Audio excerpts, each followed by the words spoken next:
paz do Senhor Jesus, adolescentes da DMDF, é uma satisfação estar aqui com vocês para mais uma aula da nossa Escola Bíblica Dominical. A nossa lição de hoje é a lição de número 9, cujo título é Cristo Vem. O nosso texto bíblico principal se encontra na segunda carta de Paulo aos Tessalonicenses, capítulo 2, versículos de 1 a 12. 2 Tessalonicenses 2, de 1 a 12. Mas antes de lermos a palavra do Senhor, eu os convido a uma oração. Querido Pai, amado Deus, pelo Teu Santo Espírito, Senhor, fala conosco, nos dirige, ó Deus, na meditação da Tua palavra. Rogamos a Tua bênção, a Tua direção, em nome do Senhor Jesus. Amém. Muito bem. 2 Tessalonicenses 2, de 1 a 12, nos diz assim a palavra do Senhor. Irmãos, quanto à vinda de nosso Senhor Jesus Cristo e à nossa reunião com Ele, rogamos a vocês que não se deixem abalar nem alarmar tão facilmente, quer por profecia, quer por palavra, quer por carta supostamente vinda de nós, como se o dia do Senhor já tivesse chegado. Não deixem que ninguém os engane de modo algum. Antes daquele dia virá a apostasia, e então será revelado o homem do pecado, o filho da perdição. Este se opõe e se exalta acima de tudo o que se chama Deus ou é objeto de adoração, chegando até a assentar-se no santuário de Deus, proclamando que Ele mesmo é Deus. Não se lembram de que, quando eu ainda estava com vocês, costumava lhes falar essas coisas? E agora vocês sabem o que o está detendo, para que ele seja revelado no seu devido tempo. A verdade é que o mistério da iniquidade já está em ação, restando apenas que seja afastado aquele que agora o detém. Então será revelado o perverso, a quem o Senhor Jesus matará com o sopro de sua boca e destruirá pela manifestação de sua vinda. A vinda desse perverso é segundo a ação de Satanás, com todo o poder, com sinais e com maravilhas enganadoras. Ele fará uso de todas as formas de engano da injustiça para os que estão perecendo, porquanto rejeitaram o amor à verdade que os poderia salvar. Por essa razão, Deus lhes envia um poder sedutor a fim de que creiam na mentira e sejam condenados todos os que não creram na verdade, mas tiveram prazer na injustiça. Ok. O texto de destaque trazido pelo comentarista se encontra em Apocalipse 22, 12. Escutem, diz Jesus, eu venho logo. Vou trazer comigo as minhas recompensas para dá-las a cada um de acordo com o que tem feito. A nossa introdução nos diz assim: desacreditada pelos céticos, porém aguardada por centenas e milhares de cristãos espalhados pelo mundo, a segunda vinda de Jesus é uma promessa bíblica que está prestes a ser cumprida. Basta um olhar atento para reconhecermos que os sinais que antecedem a volta de Cristo estão aceleradamente se cumprindo em nossos dias. É verdade, queridos. Os sinais da volta do Senhor Jesus estão diante dos nossos olhos. Para ilustrar alguns desses sinais, eu gostaria de trazer para vocês aqui uma entrevista do pastor Ron Rhodes, que é mestre e doutor em teologia sistemática pelo Dallas Theological Seminary, nos Estados Unidos, é um especialista em escatologia, a ciência das últimas coisas, e ele nos diz o seguinte, lá no Mensageiro da Paz, número 1533, em fevereiro de 2013, olha o que ele nos diz. Bem, começo reconhecendo que a chave fundamental das profecias acerca do final dos tempos é realmente Israel se tornando uma nação, com os judeus voltando para a Terra Santa. É curioso que durante 18 séculos muitos especialistas em profecias bíblicas escreveram sobre o renascimento eventual da nação de Israel e todos diziam: acho que isso nunca vai acontecer, a possibilidade é muito pequena. Mas depois de 1948, que é a data de criação do Estado de Israel, um a um apareceu dizendo: uau, isso realmente aconteceu.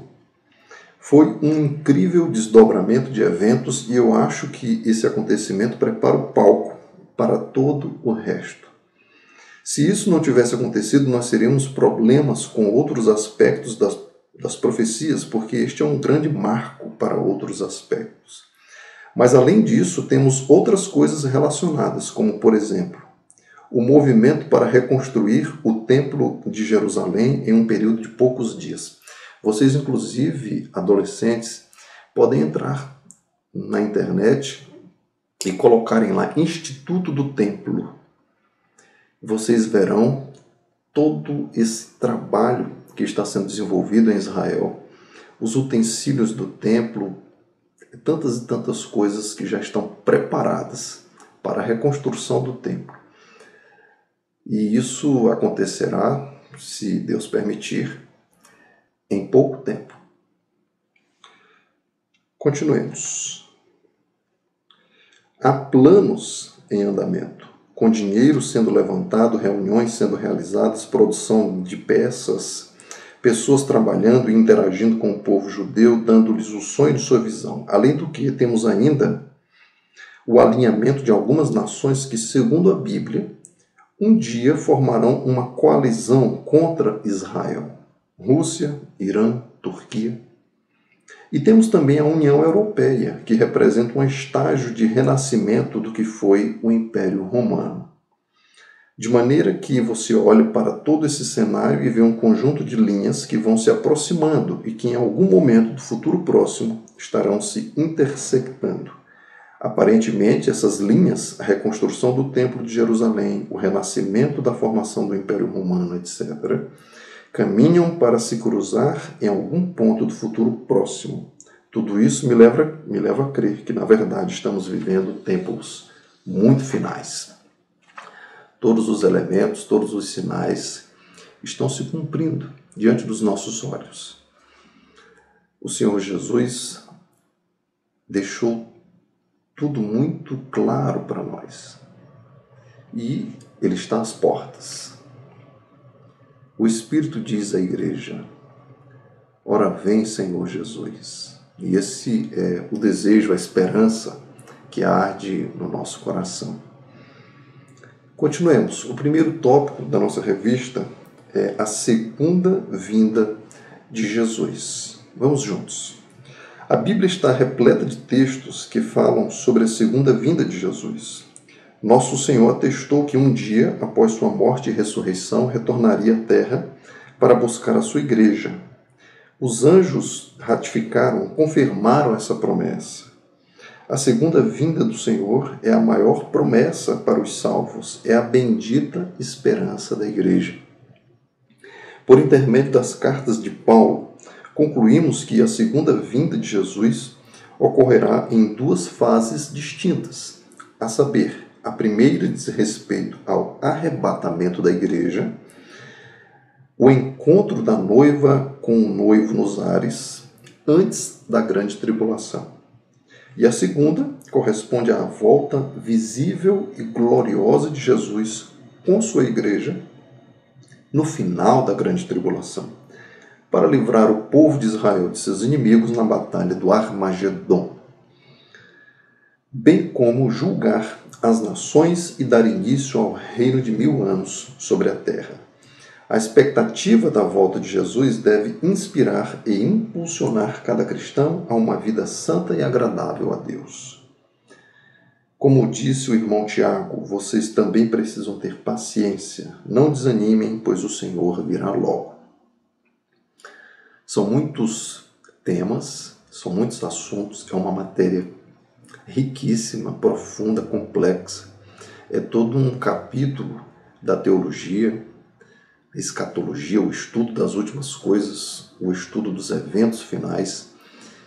E o comentarista vai aqui, em cada um dos tópicos, trazendo alguns pontos dessa matéria. Ao final, a gente pode fazer um pequeno resumo de todos esses eventos, dando uma visão do todo. Mas, nesse ponto inicial, eu gostaria de comentar com os amados que Paulo estava escrevendo aos Tessalonicenses porque havia uma dificuldade dos irmãos da época em compreender essa questão da volta do Senhor Jesus. E alguns, por conta da volta iminente do Senhor Jesus, estavam deixando de trabalhar, estavam se tornando ociosos. Não, Jesus está voltando, para que eu vou trabalhar? Hoje nós poderíamos atualizar assim, né? Jesus está voltando, por que eu vou fazer uma faculdade? Por que eu vou estudar? Mas Paulo trouxe ali para eles, ungido pelo Espírito Santo de Deus, uma esperança equilibrada, uma esperança que não permitia uma interpretação equivocada, assoldada da volta do Senhor Jesus. Deveriam esperar com paciência no Senhor, conduzir suas vidas com ordem, com decência, segundo a vontade de Deus. Muito bem. Prosseguindo aqui para o segundo tópico. O segundo tópico tem por título, O Encontro com o Senhor. Vamos juntos. Ao falar sobre o arrebatamento, o apóstolo Paulo afirma que o evento ocorrerá a qualquer momento, num abrir e fechar de olhos. A razão pela qual devemos estar vigilantes. O apóstolo ainda diz que aqueles que morreram crendo em Cristo ressuscitarão primeiro. Ou seja, todos os crentes que durante a vida se mantiveram fiéis a Cristo como Senhor e Salvador serão ressuscitados à semelhança de Jesus, independente do estado de seus corpos físicos, deteriorados, comidos pelos animais, reduzidos a pó, carbonizados, queimados. Essa é a grande vitória dos salvos sobre a morte, o último inimigo a ser derrotado. Então, o poder de Deus na ressurreição dos mortos é tão grande que pouco importa a situação dos corpos. Se foram destruídos, se foram comidos pelas feras, né, no Coliseu, por exemplo, se foram queimadas nas perseguições atuais aos cristãos, na Nigéria, por exemplo, pouco importa. O poder de Deus ressuscitará os nossos irmãos que tiverem morrido crendo no Senhor Jesus, fiéis ao Senhor. E a palavra nos dá um exemplo muito claro disso, quando o Senhor Jesus chamou Lázaro para fora do túmulo. 4 dias de morto, a palavra nos diz que foi dito ali que o seu corpo já estava em putrefação, já começava a se desintegrar, já cheirava mal, mas tudo isso foi revertido, transformado pelo poder do nosso Deus. Lázaro, vem para fora. E tudo isso foi mudado. O seu corpo voltou ao seu estado anterior e Lázaro saiu saudável do túmulo. E na ressurreição ainda será mais glorioso, porque Lázaro ressuscitou com o seu corpo natural, ainda passível de doença, de morte. Lázaro em seguida, depois morreu. mas os corpos na ressurreição serão transformados à semelhança do corpo do Senhor Jesus. Serão corpos gloriosos, não mais sujeitos à morte, às enfermidades, eternos. Aleluias. Continuando. Ainda na primeira epístola aos Tessalonicenses, o apóstolo Paulo continua o texto dizendo que depois da ressurreição dos mortos, os que estiverem vivos serão arrebatados juntamente com eles nas nuvens para habitar com o Senhor para todo o sempre. Porém, em 1 Coríntios 15, 50 a 58, o apóstolo dos gentios afirma-nos que os corpos dos vivos e dos mortos, antes de serem arrebatados, serão transformados primeiramente. Não sabemos ao certo como se dará esse processo, mas uma certeza deve haver em nosso coração. Deus fará com que o nosso corpo físico, mortal e corrupto, seja transformado em um corpo espiritual, imortal, incorruptível e glorificado para louvor do seu nome, semelhante ao corpo do Senhor Jesus, não mais limitado. Aleluias. Essa é a nossa esperança, essa é a nossa fé, essa é a nossa certeza. Louvado seja o nome do Senhor por isso. Queridos, eu gostaria de trazer também para vocês uma informação aqui que vocês poderão ver em suas leituras ou ouvir em alguma pregação da internet, algum comentário, a respeito das diferenças de interpretação sobre esses eventos finais. Existem diferenças. Alguns dos nossos irmãos não creem como nós cremos, não interpretam a palavra de Deus como nós interpretamos. Há muitas diferenças. Alguns, por exemplo, não creem no milênio literal, o reinado de 1000 anos do Senhor Jesus, citado aqui pelo comentarista no primeiro tópico ainda. São os chamados amilenistas. Nós somos milenistas, pré-milenistas. Nós cremos no milênio literal. E dentro dos milenistas, dos pré-milenistas, existem ainda algumas diferenças. Existem aqueles que creem, como nós, que a igreja será arrebatada antes da grande tribulação. Mas existem alguns dos nossos irmãos que creem que a igreja será arrebatada no meio da tribulação. E ainda outros que creem que a igreja será arrebatada após a grande tribulação. Então nós temos os pré-tribulacionistas, mesotribulacionistas e pós-tribulacionistas. É isso mesmo. Nós somos pré-tribulacionistas e somos milenistas. Cremos que a igreja será arrebatada pelo Senhor antes da grande tribulação. E cremos no reino literal estabelecido pelo Senhor Jesus após a grande tribulação. No final nós vamos fazer um pequeno resumo para facilitar a visão do todo, o entendimento de vocês, ok? Vamos prosseguir. Vamos para o nosso último tópico. O nosso último tópico, o tópico de número 3, fala sobre o império da maldade. Vamos lá. Após a igreja ser livre da ira futura, por meio do arrebatamento, e aqui nós estamos falando da nossa visão como assembleianos, a visão, o entendimento, a interpretação pré-tribulacionista, acabamos de falar.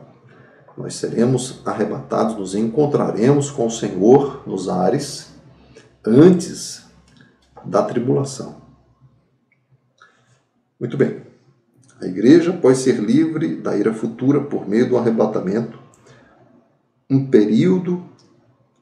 após a igreja ser livre da ira futura, por meio do arrebatamento, um período de 7 anos será iniciado na terra, o qual é denominado pela Bíblia de a grande tribulação. 7 anos. O período de 7 anos é mencionado nas profecias de Daniel. Lá em Daniel 9, 27, há uma referência expressa aos 7 anos da grande tribulação. Nesse tempo, Deus trará juízos sobre a humanidade por causa de sua incredulidade, os quais virão por meio da abertura dos 7 selos, das 7 trombetas e das 7 taças da ira de Deus. Esses juízos estão narrados em Apocalipse, capítulos de 6 a 18. Jesus disse que nesse tempo haverá um sofrimento tão grande como nunca houve desde que Deus criou o mundo. Será realmente um período muito difícil, daí o nome, Grande Tribulação.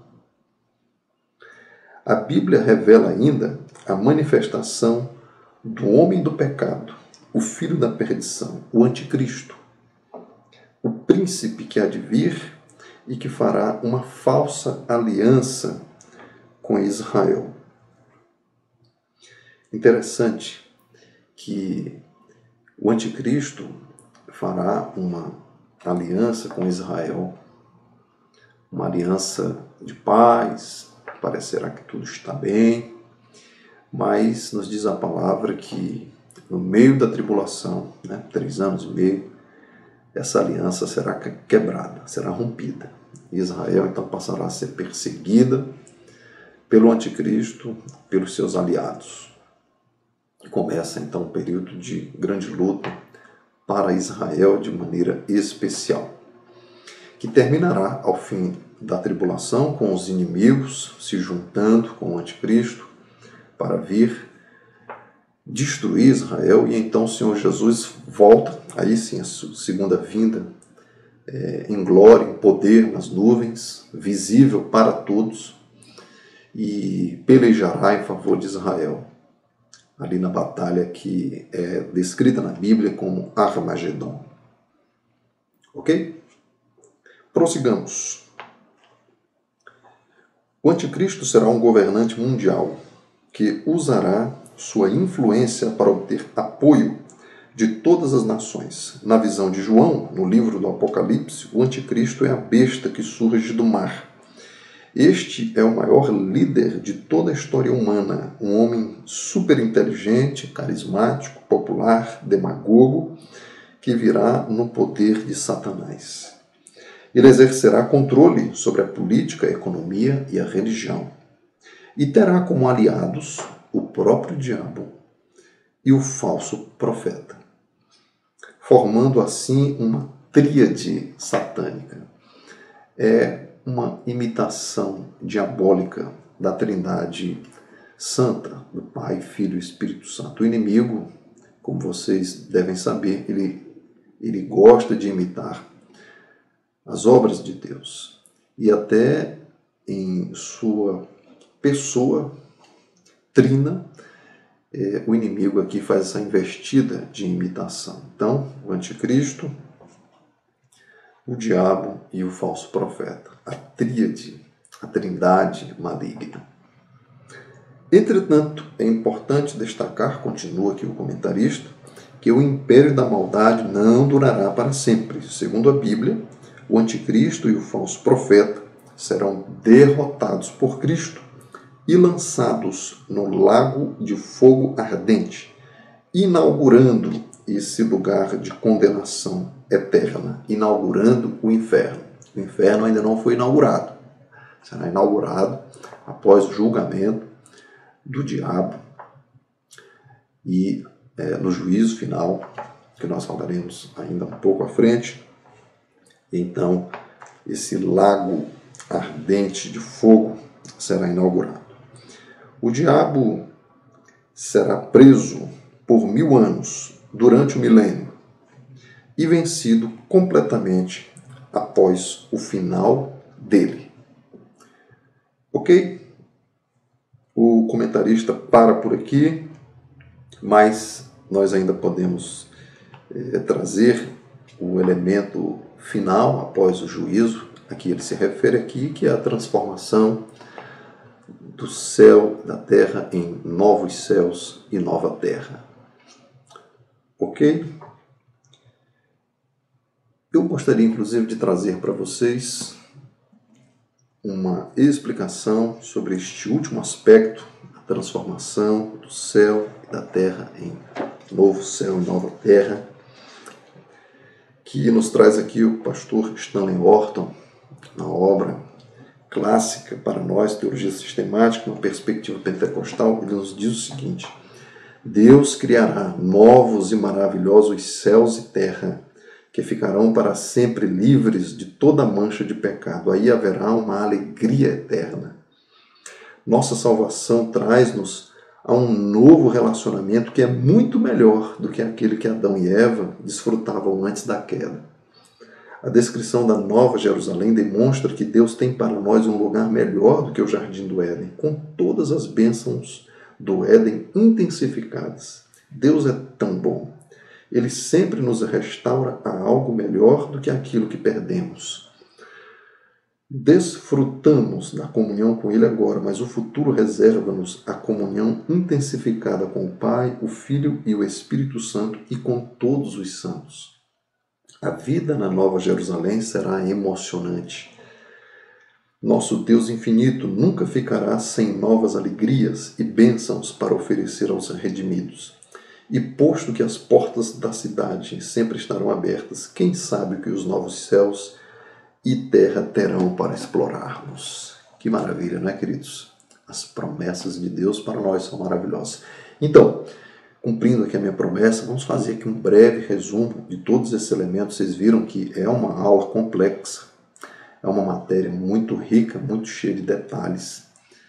Então, vou trazer aqui para vocês brevemente um resumo de todos esses eventos que acontecerão, na sequência que acontecerão, segundo nós cremos, na Assembleia de Deus. Boa parte dos nossos irmãos também crê assim. Então, o primeiro evento será a vinda do Senhor Jesus para buscar os santos, para buscar a sua igreja, para buscar os santos, tanto aqueles que morreram em Cristo, quanto aqueles que estarão vivos. Então, os que morreram em Cristo, seus corpos estão aqui na terra, mas eles já estão com o Senhor, né? Morreram em Cristo, estão com o Senhor, mas os seus corpos estão aqui na terra. O Senhor Jesus, neste momento, que é o momento do arrebatamento, da primeira vinda, a vinda invisível do Senhor Jesus, o mundo não verá, mas então os santos que estão com Ele retomarão seus corpos, ressuscitarão primeiro, e nós, os que estivermos vivos, seremos transformados e todos juntos nos encontraremos com o Senhor nos ares e estaremos com Ele. Então, primeiro evento, a vinda do Senhor para os santos.